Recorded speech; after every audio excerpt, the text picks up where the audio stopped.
नमस्कार दोस्तों, मैं अरविंद मिश्रा, प्रवक्ता श्री शक्ति डिग्री कॉलेज शाखा हरिघाटमपुर कानपुर नगर। आज आपको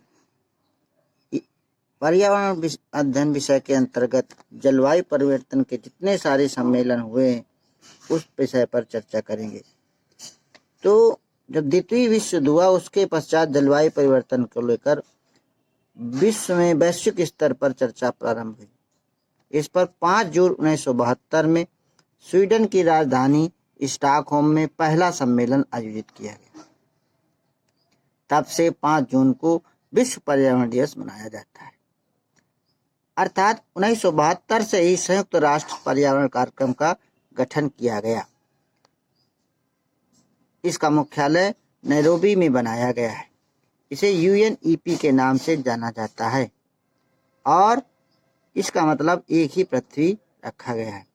आप UNEP का फुल फॉर्म आपको हम बता चुके हैं, ये हमारे कमेंट्स बॉक्स पे लिखिएगा। तो जितने सारे पर्यावरण हुए हैं सब पर्यावरणों का मुख्य जोर था कार्बन उत्सर्जन को कम करना, अर्थात ग्लोबल वार्मिंग को कम करना, ग्रीन हाउस गैसों की उत्पादकता को कम करना, है ना, जिससे हमारा पर्यावरण को कम तापमान रखा जा सके, जिससे उत्सर्जन कम हो और हमारा पर्यावरण सुरक्षित रहे। तो सबसे पहला जो सम्मेलन हुआ उसे पृथ्वी सम्मेलन के नाम से भी जानते हैं और ये रियो डी जेनेरियो में हुआ था 1992 में।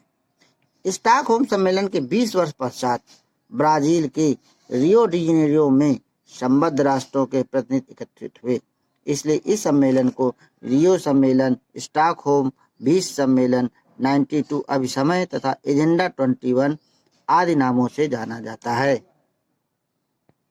रियो सम्मेलन में यह तय किया गया कि सदस्य राष्ट्र प्रत्येक वर्ष एक सम्मेलन में एकत्रित होंगे तथा जलवायु संबंधित चिंताओं और कार्य योजनाओं पर चर्चा करेंगे।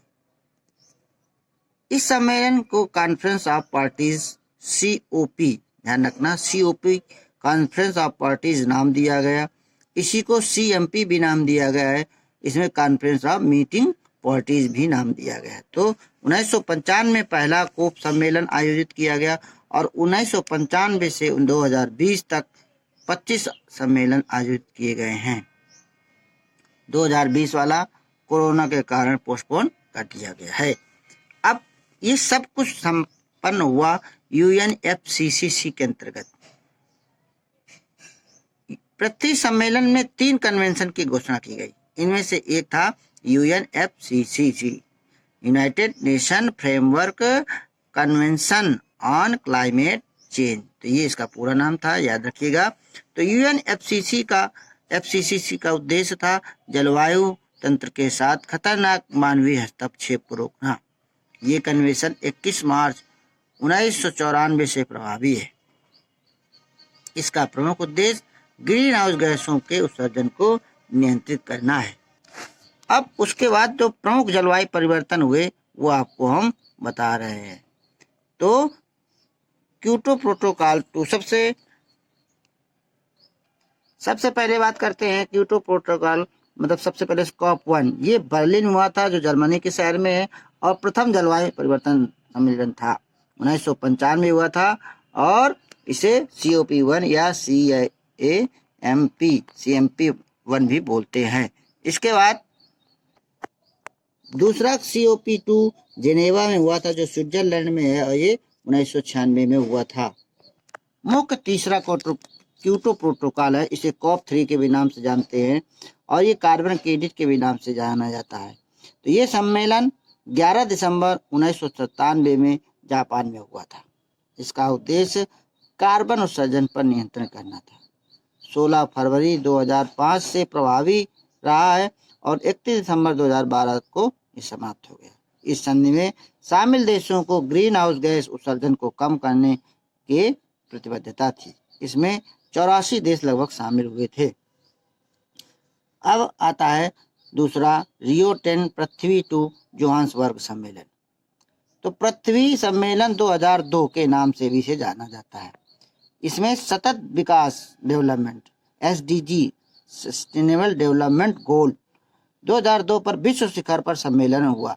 26 अगस्त से 4 सितंबर 2002 तक दक्षिण अफ्रीका में हुआ। इसे टिकाऊ विकास सम्मेलन के नाम से भी जाना जाता है, सस्टेनेबल डेवलपमेंट गोल के नाम से जाना जाता है। ये ब्राजील के रियो डी जेनेरियो के 10 साल बाद हुआ था, अतः इसे रियो 10 के भी नाम से जाना जाता है। दक्षिण अफ्रीका राष्ट्रपति थाम्बो की ने इसका उद्घाटन किया था। इसे पृथ्वी 2 सम्मेलन के भी नाम से एवं दक्षिण अफ्रीका के जोहान्सबर्ग में होने के कारण जोहान्सबर्ग सम्मेलन भी कहते हैं। इसमें 200 राष्ट्रों के 60,000 प्रतिनिधि भाग लिए थे। आपको हम सीरियल से बता रहे हैं, तो कोप 4 जो हुआ था अर्जेंटीना में हुआ था 1998। कोप 5 हुआ वो जर्मनी में हुआ था 1999। कोप 6 हजू नीदरलैंड में हुआ था 2000 भी हुआ था। कोप 7 मोरक्को में हुआ था 2001 में। कोप 8 नई दिल्ली भारत में 2002 में, याद रखना भारत में कोप 8 में हुआ था, कोप 8 हुआ था। कोप 9 ये मिलन इटली 2003 में हुआ था और कोप 10 अर्जेंटीना में 2004 में हुआ था। कोप 11 की बोलते हैं तो कोप 11 को मॉन्ट्रियल प्रोटोकॉल भी बोलते हैं और ये कनाडा में 2005 में हुआ था। मॉन्ट्रियल प्रोटोकॉल में ही याद रखिए ये ग्रीन हाउस गैसों में ओजोन की बात की गई थी और ओजोन लेयर को सुधारने की या ओजोन लेयर को ठीक करने संरक्षण पर बात हुई थी। इसलिए इसी से 16 सितंबर को ओजोन दिवस मनाया जाता है, याद रखना।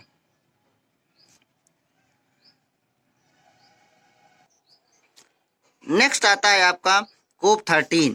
कोप 12 आता है नैरोबी केन्या में 2006 में हुआ था। अब कोप 13 को बाली सम्मेलन बोलते हैं, इंडोनेशिया में हुआ था 2007 में। तो ये ग्लोबल वार्मिंग से निपटने के लिए नया समझौता था। अमेरिका ने पहले इसे खारिज कर दिया था, बाद में इसे विकासशील देशों के लिए कहा था कोई अनिवार्यता नहीं, लेकिन बाद में इसे स्वीकार कर लिया था। 2007 में ये इंडोनेशिया के बाली शहर में हुआ था। कोप 14 की बात करते हैं तो ये पोजनन पोलैंड में हुआ था 2008 में। अब कोप 15 इसे कोपनहेगन सम्मेलन के नाम से, जो ज़्यादा हाईलाइट है वो ज़्यादा आते हैं, इनको ज़्यादा ध्यान से पढ़िए, लेकिन नाम याद रखिए कौन कहाँ पर हुआ था, किस सन में। तो ये 2009 में कोपेनहेगन सम्मेलन होता। 7-8 दिसंबर 2009 में जलवायु परिवर्तन पर संयुक्त राष्ट्र सम्मेलन डेनमार्क की राजधानी कोपेनहेगन के बेला सेंटर में हुआ था। कीटो प्रोटोकॉल के बाद ये 5वां सम्मेलन था। इसका उद्देश्य 2010 के अंत तक अपने कार्बन कटौती के लक्ष्य को घोषणा करें। सभी देश मतलब अपना कितना कार्बन कम कर दिए हैं वो घोषणा करें, अर्थात विकासशील देशों अपने ग्रीन हाउस गैस की उत्सर्जन दर को रोक लगावें। भारत का प्रति व्यक्ति ग्रीन हाउस गैस उत्सर्जन दर 1.1 टन प्रति वर्ष है, जबकि अमेरिका 20 टन और यूरोपीय संघ 10 टन है। अमेरिका और चीन लगभग 20% कार्बन उत्सर्जन करते हैं, जबकि यूरोपीय संघ 14% उत्सर्जन करते हैं। भारत और रूस लगभग 5% कार्बन उत्सर्जित करते हैं, यह आपको हमने बता चुके हैं। अब कोप 17 की बात करते हैं, ये हुआ था डरबन दक्षिण अफ्रीका में 2011 में। 28 नवंबर 2011 से 11 दिसंबर 2011 तक हुआ था। CMP 7 इसे बोलते हैं 17। कार्बन उत्सर्जन की दर इसका कम करना इसका उद्देश्य था। नेक्स्ट कोप 16, ये कानकुन सम्मेलन के नाम से जानते हैं, 2010 में हुआ था 29 नवंबर 2010 को और से 10 दिसंबर 2010। ये मेक्सिको के कानकुन शहर में 2010 को हुआ था। अब कोप 18 ये 2012 में हुआ था दोहा में। इसे दोहा सम्मेलन के भी नाम से जाना जाता है। 26 नवंबर से 7 दिसंबर 2012 तक हुआ था। इसमें भी ग्रीन हाउस गैसों के उत्सर्जन को कम करने के लिए हुआ था। ये कतर के दोहा में आयोजित हुआ था। कोप 19 की बात करते हैं, इसे वार्सा सम्मेलन भी बोलते हैं। ये 2013 में हुआ था, पोलैंड की राजधानी वार्सा में 23 नवंबर 2013 को हुआ था। कोप 20 पेरू लीमा में हुआ था 2014 में। 1 दिसंबर से 12 दिसंबर 2014 तक पेरू के लीमा शहर में हुआ था। अब कोप 21 पेरिस जलवायु परिवर्तन सम्मेलन इसे कहते हैं, इसे इम्पोर्टेंट है, 2015 में हुआ था, फ्रांस शहर के पेरिस शहर में हुआ था। तापमान में वृद्धि को कम से कम 2% रोकना या कम करना, याद रखना, ये पेरिस में हुआ था। अमेरिका ने इसे नकार दिया था। 30 नवंबर 2015 से 12 दिसंबर 2015 तक होगा। इसमें 6 गैसों का कहा था कम से कम 8% कटौती करे पूरे देश। नेक्स्ट है कोप 22, ये मोरक्को में हुआ था 7 से 8 नवंबर 2016 को मोरक्को में था। इसमें भी सस्टेनेबल डेवलपमेंट गोल सतत विकास टिकाऊ विकास की बात की गई थी। कोप 23 एसडीजी इसमें भी बात थी। ये बोन जर्मनी 2017 में हुआ था। कोप 24 2018 में पोलैंड के कोटोवाई में हुआ था। और कोप 25 दिसंबर 2019 में मैड्रिड स्पेन में। तो आपका सबसे लेटेस्ट है दिसंबर 2019 मैड्रिड स्पेन में हुआ था। और इसमें बायोडाइवर्सिटी पर जैव विविधता पर ध्यान देने की बात कही गई थी, याद रखिएगा आप लोग। नेक्स्ट है सतत विकास के लक्ष्य में भारत का 116वां स्थान है। कोप 26 की बात करते हैं तो ये ग्लासगो में होना था, स्कॉटलैंड में 2020 में होना था, लेकिन इसे पोस्टपोन कर दिया गया है, स्थगित कर दिया गया है। और कोप 27 की जो एक्सपेक्टेड है ये 2021 में होगा। अभी इसकी डेट कोई डिटरमाइन नहीं हुई है। अब इस नेक्स्ट आता है आपका अन्य सम्मेलन और कुछ बातें। तो सबसे एनजीटी की स्थापना 2010 में नई दिल्ली में हुई थी। तो एनजीटी का फुल फॉर्म हमारे कमेंट्स बॉक्स में आप लोग लिखिए। अन्य सम्मेलन के कुछ और भी सम्मेलन हुए हैं, जैसे अर्थ+5 सम्मेलन हुआ था, ये न्यूयॉर्क में हुआ था 23 से 27 जून 1992 को। इसे संयुक्त राष्ट्र सम्मेलन या पृथ्वी शिखर सम्मेलन के नाम से जानते हैं। मॉन्ट्रियल प्रोटोकॉल में आपको बताया कि ओजोन संरक्षण की बात हुई थी, तभी से 16 सितंबर को ओजोन दिवस मनाया जाता है। ओजोन परत संरक्षण 1985 में वियना संधि हुई थी, उसके 1987 में कनाडा संधि हुई थी। इसका उद्देश्य था 2006 तक सीएफसी का उत्पादन कम करना था। एक है छाता विधान परिषद, ध्यान रखें, इसको नोट कर लीजिए।